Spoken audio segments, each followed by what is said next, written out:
దేవునితో నువ్వు మాట్లాడి ఎన్ని రోజులైంది?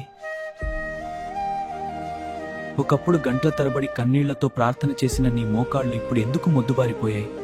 బాప్తిస్మం అయితే తీసుకున్నావు, కానీ దేవునితో నీకున్న బంధం తెగిపోయి లోపల నీ ఆత్మ ఎండిపోయిందని నీకు అనిపించట్లేదా?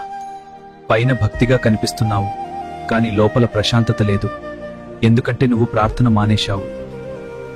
ప్రార్థన లేని జీవితం నీరు లేని చెట్టు లాంటిది. శోధన వచ్చినప్పుడు నిలబడలేక పాపంలో పడిపోతున్నావంటే కారణం నువ్వు మోకాళ్ల మీద గెలవడం మానేశావు.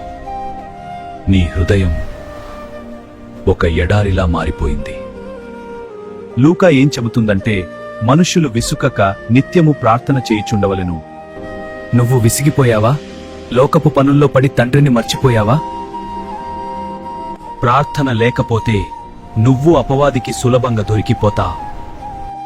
నీ గదిలోకి వెళ్లి తలుపు వేసుకో. ఏడుస్తూ దేవుని పాదాలు పట్టుకో. ప్రభువా, నా ప్రార్థన జీవితాన్ని మళ్ళీ వెలిగించు. నీతో నేను మాట్లాడాలి.